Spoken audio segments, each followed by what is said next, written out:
We are patient because we understand that sometimes it takes long, or you need to wait for the right moment, or regulatory change or government change. But that does not mean we sit there passively. 20 years back, we were almost in a niche market.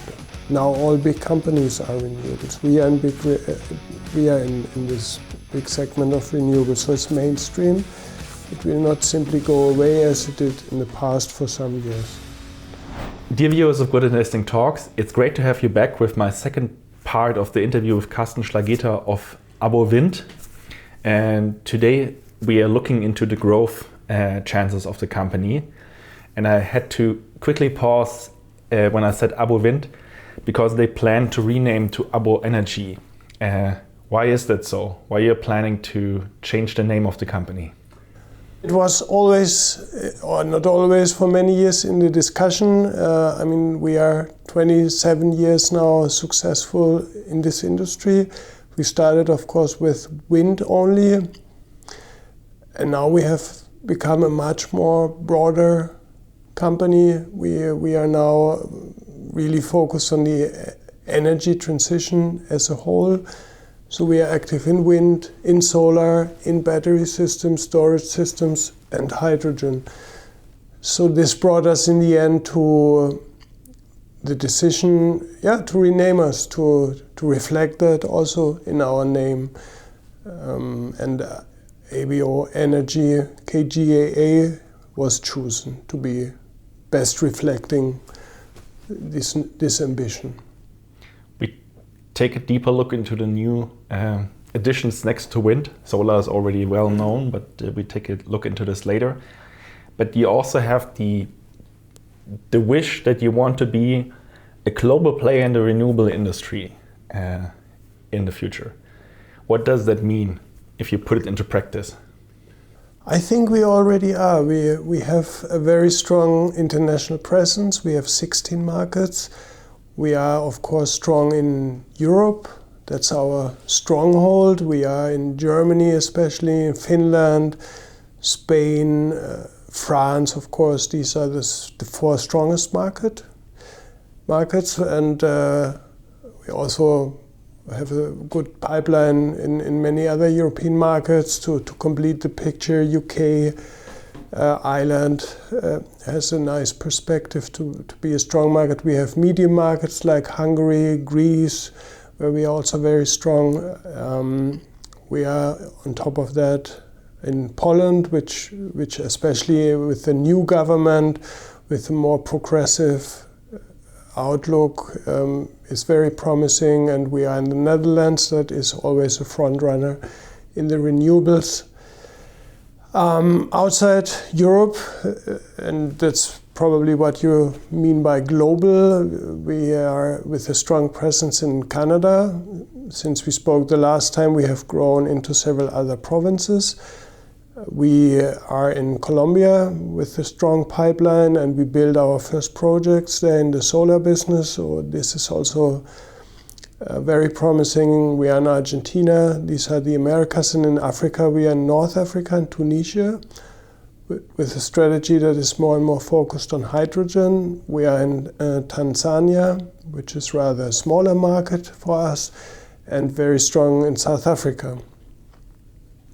So I would say this merits being already branded international or global. Maybe we miss Asia, but we also want to stay focused, at least from a time zone definition of point of view. Are you planning to add more markets in these time zones, or? Our strategy that we have designed the last year and also published is to focus on these markets. And also we want to do that for the period that we have defined. But of course there might be new markets coming in the future. That's not excluded. But for the moment we are still in a consolidation in a sense of internationalization. We have still markets to grow. We have markets where we can invest in a lot. And we have especially markets where there is a huge growth perspective and no need to go to additional ones. So you have this interesting, and the viewers will see this slide embedded into the video. You don't have to show it, you can take a look at it. It's the growth trajectory of the markets you're in. And there's in between 7% per annum growth till double-digit growth in these markets. So what is the general market environment you're operating in looking like? I mean, let's come from the very big drivers. From the crisis of mankind, we have climate change. It's not really new, but I think it has become mainstream in most governments, especially of the European Union, but also the United States came back under Joe Biden, and climate change is accepted. So we need to come to a net zero environment where we really get rid of carbon emissions. So this is the main driver. Then we have unfortunately had the Ukraine war since we spoke the last time. So we have had the need to substitute all kinds of fossil energies by implementing renewables. In Europe and especially Germany, this has driven a lot our business outlook, short, medium and long term. And we have the inflationary pressure. This of course is related. So again, adding the cheapest sources of energy that today are solar and wind resources has become a paradigm of most of the European governments and also of many outside Europe governments. And you're also supported by politics. Right now we're at the Bundeskanzleramt here in Berlin, and you told me that you're flying with the economic minister to Algeria quite soon. Exactly. So we have a lot of tailwind, a lot of support by politicians. Also, there have been so many, and I need to say, very successful changes in legislation in Germany, especially to push the build out of solar and also the acceleration of wind. Of course, we can always say we need a bit more and refine here and there, but there were many groundbreaking initiatives. We are now called to be in the overarching interest of the public. This has changed a lot. This influences court rulings. This motivates many local decentral governments and civil servants. We have many specific laws that now you have priority next to autoways, Autobahn, the famous German Autobahn, or next to the railway tracks. So a lot of this enabled much faster growth. You're present in 16 markets. You already mentioned some of them. Investors are always interested in what are the most attractive markets and why. Maybe you can name the 3 most attractive markets. For the ABO Wind group, from let's say as-is perspective, it's definitely Germany, France, and Spain and Finland. If you allow me, I tell you 4. These 4 were the most, or are the most important ones. Then, of course, you can also talk about that some of them might become more competitive or more saturated, but Germany and France will definitely stay among the most interesting, lucrative, most profitable markets. Why is that so? Because we need huge local energy production. It's not just that we want to replace the fossil fuels, the carbon. We want to exit from the carbon generation of electricity. We need also satisfy the huge growth that comes from sector coupling. So we want to decarbonize our industry. So many of that will become by switching industrial processes from burning fossils to direct electrification. We will see a huge growth in electric vehicles. And we see additional growth that everyone now talks about, but sometimes we do not understand what it means. Artificial intelligence, this will drive data center usage again enormously, and all of this needs electricity. So I could probably add some more sectors that need more and more electricity. So it's not just replacing fossils, it's getting to a much bigger market of energy we need. In the history, we underestimated the electricity market growth. In Germany, there was a sudden stop to renewable projects, I think in 2011, with Mr. Rösler as economic minister. Is there a risk that something like this will happen again, from your perspective? Our sector is very much regulated, so there's always a certain risk that remains. There might be temporary dips, but I think it's now mainstream that renewables are a key cornerstone of our, not just the energy system, but the economic system. So I think this is now no longer really stoppable. It would be half suicide.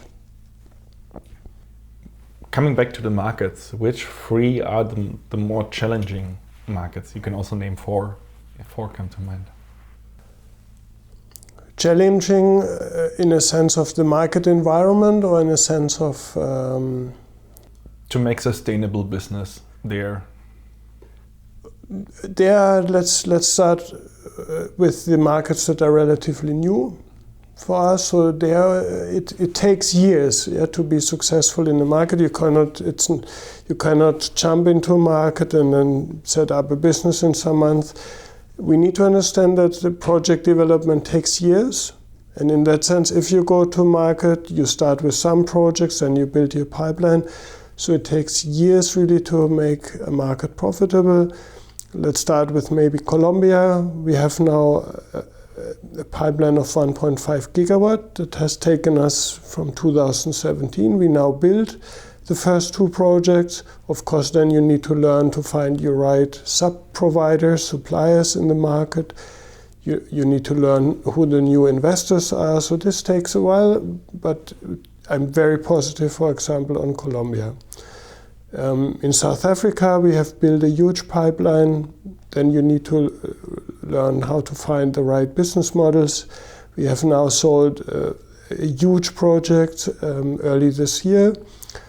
This, of course, is subject that the partner to whom we sold it wins tenders, so it's different business models than in Europe, but it has the prospect of really becoming a big additional market for us. So these are the markets that are simply younger compared to Germany, where we are, as I said, 27 years. In such markets, we are 3, 4, 5 years only, but they turn now into very good contributors within the group. And then we have some markets where, of course, you have really political challenges. Argentina is one of them. Of course, that's no secret to known investors. So we have the challenges there that you cannot repatriate your dividends. So all this needs to be sorted out before serious foreign direct investment can happen in Argentina. But even in Argentina, you have local companies that still in such a crisis build out renewables, because again, also in Argentina, renewables are the cheapest source of energy. We have, of course, countries where also you need to overcome much more, let's say, regulatory topics or bankability issues. In Tunisia, we had quite a while that we needed to get to bankability for projects because of the ratings of the country itself. And in the absence of state guarantees, it's practically impossible to finance projects. So these things we sometimes need to wait. We, of course, actively try to lobby that the right framework gets in place. You don't want to do this, but theoretically, if you would enter a new market or a market you entered recently, are you better in getting more profitable sooner? Or profitable sooner, not more profitable? You mean because we learn how to internationalize? Yeah. Yeah, that's a good point, and I think absolutely we we refined this process a lot. We did our first internationalization steps 20 years ago, and this was more by someone somewhere and then you simply start. And we became more and more systematic in analyzing countries, and today I would say we also understand much better what the real long-term drivers are. And long-term drivers, for example, are that although ABO Wind is a mid-sized company, we should still operate in rather bigger markets where you have the chance with a relatively small market share still to make constant and profitable business. Niche markets are more difficult to run. You have a project every some years, and that's of course more complicated to get to profitability. So the playbook has become better. Definitely. We have. And you asked me in our first session about our colleagues and employees, and of course we have such a much broader and deeper management team that has many of these experiences made at first hand or brought them from other companies. So every process, and also the internationalization process, I think gets better and is based on a much broader and deeper experience. How long are you patient with country to become profitable, or how do you manage this, that if you have a team there, build relationships with the people, if it really does not work? We are patient because we understand that sometimes it takes long, or you need to wait for the right moment, or regulatory change or government change. But that does not mean we sit there passively. As you said, some of the things, when we see that management teams do not work, we need to make changes, definitely. Sometimes also we have to reduce, or the positive way, increase our activities. The best example is Spain. We exited half of the business by around 2012, 2013. We needed to close one of two offices, but we stayed patient, we invested more selectively, but very in the best places, and this turned out to be the source of today's very profitable business in Spain. And you see, I mean, even this was 10 years, we are in Spain since 2003, so it goes sometimes in cycles. It now goes less and less in cycles because we are now, with renewables, in the heart of the energy sector. Go 20 years back, we were almost in a niche market.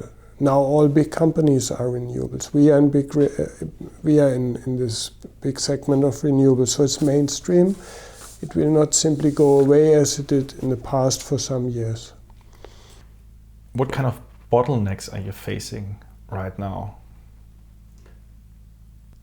We discussed some already in our last meeting, which was very intense and very interesting. So one is employees, as we said. I think that's a strong source where we are strong. We have great colleagues, more than other companies, as you identified. This is a bottleneck in the market, skilled labor. We have a very sector-specific bottleneck, which is grid connections. Grids get saturated, especially in areas where there's great wind or great solar, then this gets constrained. This is definitely a topic where we also talk with institutions that we need to build out new capacity in the grid. We have longer delivery times with some components like wind turbines. So we need to order earlier. You need more working capital also because you pay earlier, you get the money back later. So there are certain bottlenecks.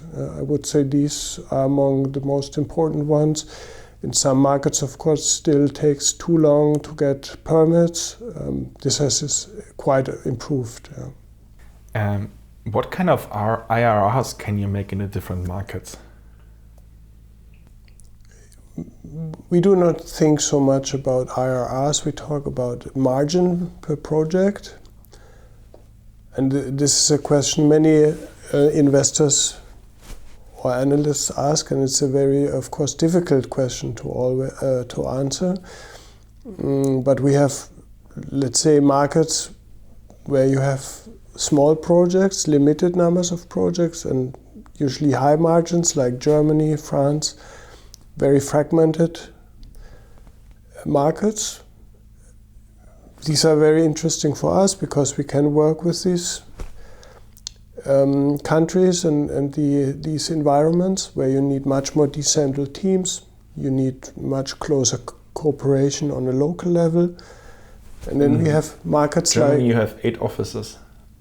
This Yes. is also effect of this decentralized structure. Exactly, Yeah. absolutely. It's very important to be close to landowners, to be close to municipalities, to the local authorities. And then we have markets where you have huge land areas, huge projects, but specific margins being very small. And this is, for example, the case in South Africa, in principle in Argentina. It's also, to some extent, the case in Canada. So you need to understand that and apply different business models. Coming back to this presence in Europe, how much of your business revenue-wise is done in Europe? It's most. Most is still in Europe.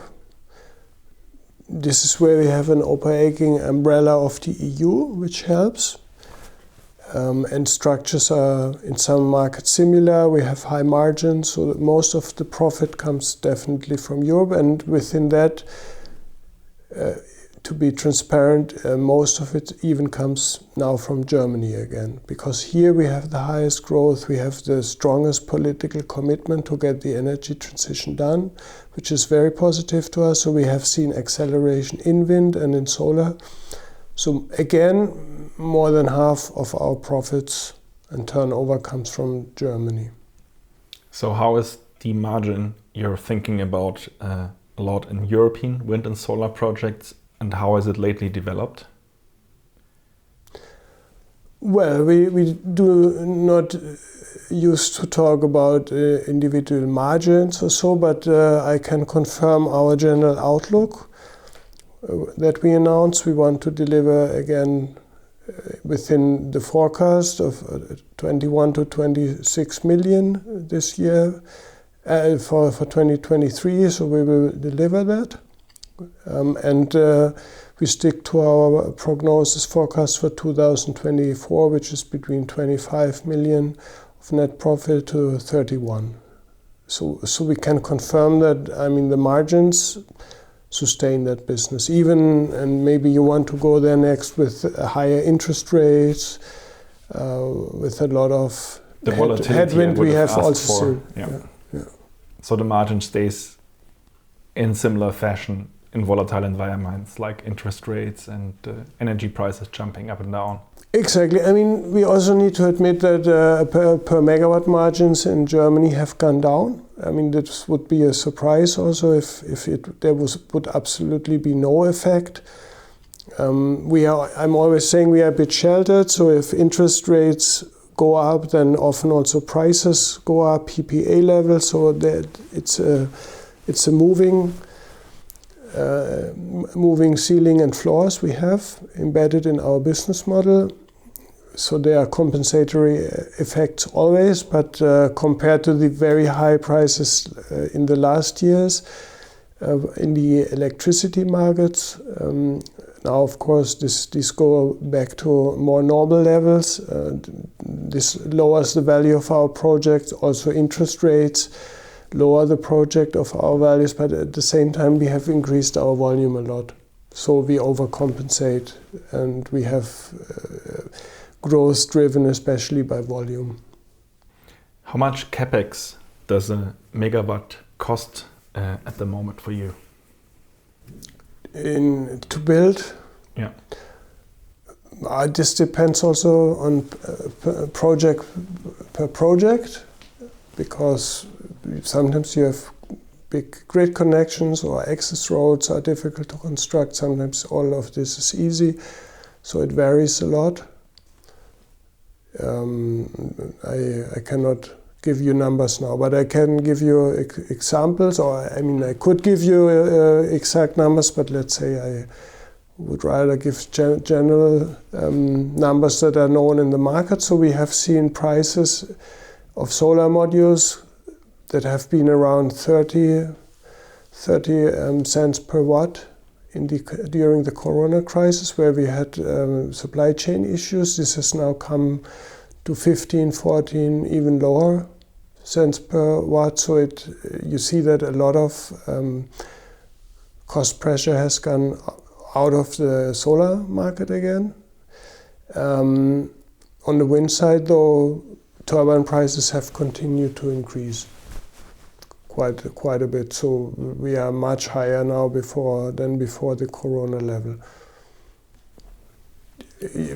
Yeah. If you want exact numbers, in wind we are now per megawatt way above $1 million, even in low-cost market like in Spain. But in solar, yeah, it varies really. It depends also on what kind of structure you use, if you use fixed tilt or tracker systems. At which point would you think about enhancing your business model to also invest as an IPP compared to a pure developer? Is this something you might consider? We discussed that again in all our strategic reviews. As long as there's almost exponential growth in the market, we think we are very well positioned to be a pure play. It makes us also interesting for investors. You can, in our company, invest really in the first phase, which is more risky, but also more returning, of course. Risk and reward goes together. Of course, there's an embedded option to at any time switch. Should the market become flatter, we might do that, but this might be in the medium-long run. It might definitely, it's not part of the next years. Our strategy is to 2027. It's definitely not part of it, and we think it's for quite a while will be much more interesting and fascinating to invest in project development and drive the energy transition. Then let's jump into the projects that are in the energy part that's not well known, the hydrogen pipeline and the battery pipeline. You have 20 megawatts pipeline for green hydrogen. What kind of projects are this and where are they? Yeah, this is a very different model for us. It's really large volume. It's much more long-term and it's riskier. That's why we also show it in a separate category to investors. We have our traditional pipeline of grid-connected project with 22 gigawatt. And in hydrogen, we have built a pipeline of 20 gigawatt. So where are they? They're in the most promising areas of the world where you have extremely high resource endowment, where you have land, vast availability of land, very low density of population. You need access to any kind of infrastructure for exporting these energies, so either ports or pipelines. And we want to use these resource-rich areas of the world to build renewables, huge volumes of renewables in the gigawatt scale, transform it via electrolysis into hydrogen, and then depending on what the final carrier is, either transforming it in ammonia, for example, green ammonia, to export it then to Europe. So where are we? Strongest place where we are is in Canada. We are in Newfoundland and New Brunswick, Nova Scotia with hydrogen projects. These are in relatively short distance across the Atlantic to Rotterdam or Hamburg or other German ports where we could then offload the ammonia, the green ammonia products and consume it here in Europe. We also have such projects in Argentina. They are more long-term, of course, because of the political environment, although the wind resources are even stronger. And we have also mid-long-term projects in South Africa, exactly close to the Namibian border, where we think we can combine excellently solar resources and wind resources and then export again via any hydrogen carrier. Then we have the North and South corridor. So we develop hydrogen projects in Finland that could and will be connected via pipeline to Germany, and from North Africa, from Tunisia and in general North Africa, we hope to export hydrogen via pipelines that will be refurbished or added as new pipelines, and bring those to the south of Germany, to Bavaria, to the industrial centers of Bavaria and Baden-Württemberg. What is your estimate for the development in the hydrogen space within the next 5 years? We try to be, let's say, more realistic than many that we think are too over-optimistic. So I think personally for a really large-scale export, we need some years now still to develop these projects very soundly.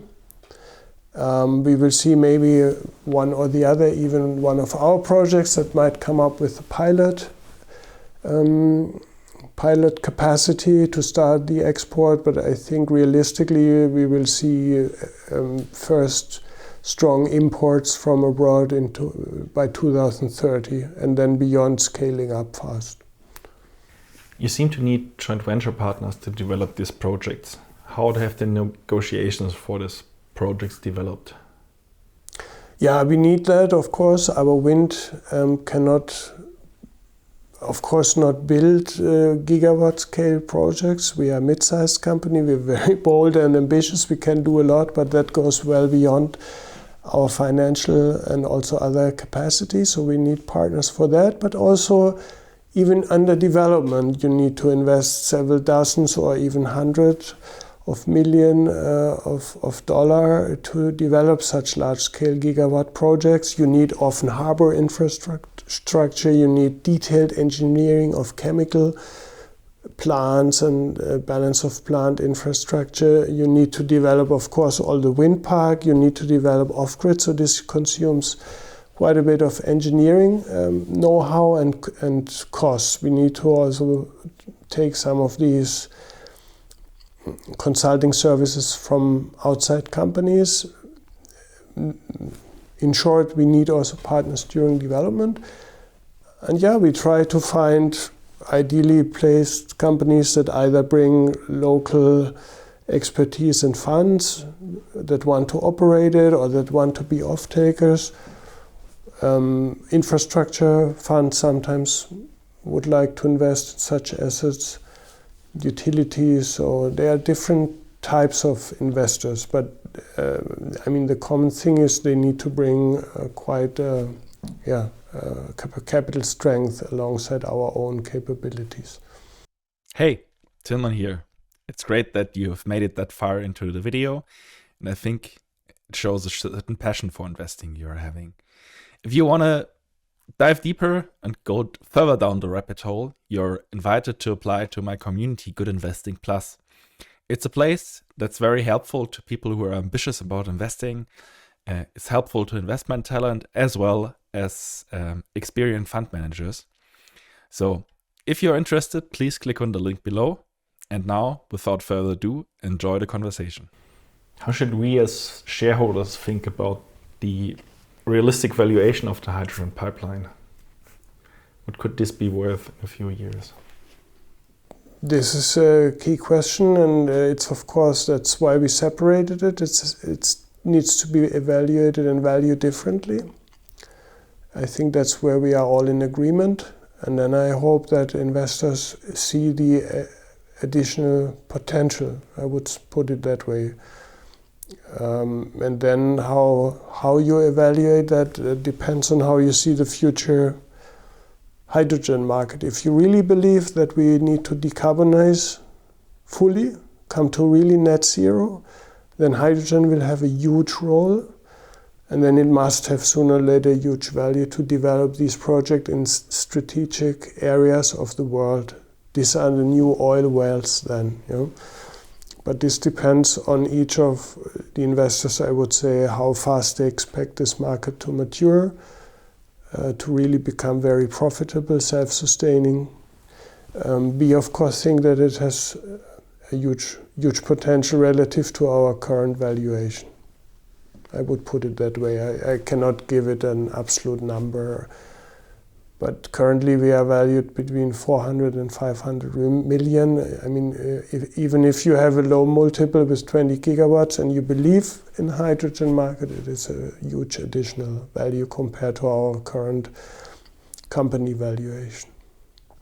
How do you decide between like this kind of moonshots where the market is in establishing itself and like the known solar and wind projects, how to put capital into batteries or hydrogen? We ask ABO Wind or ABO Energy, soon we think that we need to be careful, so we invest only a small portion in hydrogen. That's also why we announced the strategy that we want to incorporate partners early on, even in the development phase. That's the focus, and the cash flows in the next years definitely will come from our traditional business. Let's move to the battery business. What kind of projects do you realize in this business? Can you maybe give a few examples and how they add value to the existing? Yeah, we have built a first project in Ireland with 50 megawatt. That was really an amazing project. We have won several of the innovation tenders in Germany. We were actually market leader, so these were several dozen of megawatt we won there in several projects. And these projects, of course, we have a strong learning curve, but are already profitable. Not all of them, that's also true, but most of them are profitable, in some because of our learning curve. We lose some money, but at the same time we learn a lot of valuable know-how. Again, it's about the people we have in the company that learn it and can reapply it in many other markets. So we will see many more of these projects in Germany. We focus the battery business in some key markets, so we will focus in Spain. We have built a series of projects there on the UK islands, Germany. These are among the key markets, and then we have in many additional markets smaller pipelines, like also in Hungary and Greece. We have even taken part in with a battery tender in Colombia, but there also we learn it's not really the markets that will be the front runners for batteries. So there you have isolated tenders, but then it's not, let's say, a constant business you could do. That's why we focus more on the markets, maybe including also Canada, where we expect a more constant flow of projects to come.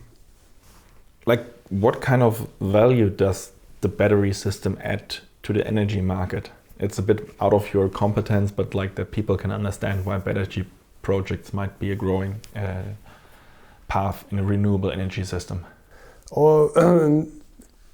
Batteries have a fundamental role in the future. We will have very long-term need to store energy. Probably we use the hydrogen, pump storage. These things will serve to close the long-term gaps. Yeah, when there's no wind and no solar in the system, and then we have the intraday changes. Yeah, of course we have solar during the day. We have wind blowing in some hours, but you need to shift this energy from these hours to the hours where there is limited or less wind and solar. Yeah, so I think that's easy to understand. The volatility of the renewables in the short term, if it's during several days or especially several hours, this will be done by batteries. But then there's another thing that's not so commonly known. Because of the fluctuation and fast fluctuation sometimes of renewables, you need very short-term net services, so to say, to stabilize the grid. And their batteries get additional revenues because they can, within milliseconds, provide some energy or frequency to stabilize the grid. And this is paid for by grid operators. So these two sources of energy, as two sources of income and energy services can come from batteries. Again, the same question as I asked on hydrogen. What could this be worth, in your opinion? Like, what is the realistic valuation of the battery business? For ABO Wind, yeah. I think it's much more near term. It's again about margin. I mean, we look into a percentage or margin we can do per project, and it's similar to the solar business. Yeah, so we can have, to give you an idea, I don't know, 10% of margin on such a project, which is lucrative and sustainable. And as a last question, and you will finally also have the chance to add something we haven't discussed, but my last question is, like, you have this target of doubling net profit until 2027. Can you maybe walk us a bit through how you want to get there? Yes, absolutely. We have grown since we met the last time. We have doubled more or less our pipeline in Germany. So we have now a lot more wind. This will continue to grow. We will realize these wind projects in Germany alone, and this will be a huge contributor of value. We have a big pipeline in solar, also in Germany, but elsewhere as well. These margins will not increase or even decrease in some markets, but because of this huge volume growth, we can increase our absolute net profit a lot. And then you have seen and discussed with me the batteries. I think batteries is just starting. It will have much higher compounded growth, much higher than the others. You have shown the slide. 20% is close to the growth. It's even more because we come from low basis, so we will have in the next years the much higher growth. The compounded average growth rates you have shown are to 2050. But this is not, let's say, a linear growth path. It's really, we will now see acceleration, and then it will flatten out towards getting closer to 2050. And in hydrogen is not factored in even in this 50 million.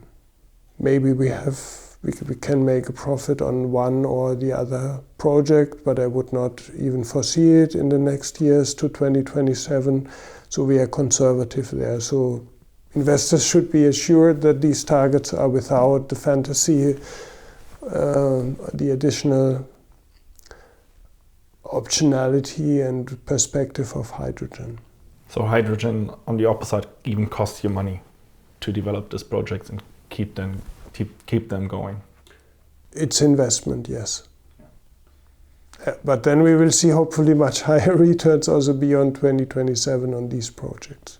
But indeed, yeah, it's a little part of our investments go into this business line, but it has a huge leverage. I mean, you have seen our pipelines, alone a project in Canada of 5 gigawatt, of course, is such a huge volume. You need to see that in Germany. We added a little more than that last year of wind in all over Germany. So you can also see what the possible magnitude of one of such a projects being successful would be. For the end of our two-part interview, I usually give the guest the chance to add anything we haven't discussed. So do you want to add anything?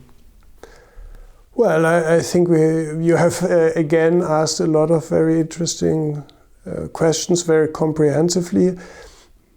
Thanks for these great talks. I would rather say really ABO Wind is ideally positioned in the energy transition. We are in wind, solar, batteries, hydrogen. We have all these energies in our portfolio that will drive the energy transition.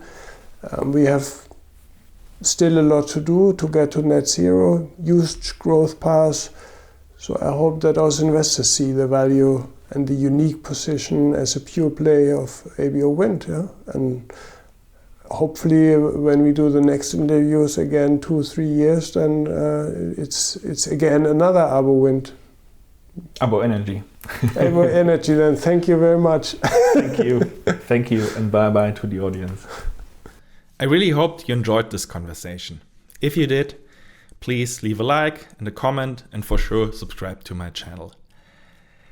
Traditionally, I want to close this conversation with the disclaimer. So here you can find the disclaimer. It says, please do your own work. This is no recommendation. What we are doing here is just a qualified talk that helps you, but it's no recommendation. Please always do your own work. Thank you, and hope to see you in the next episode. Bye-bye.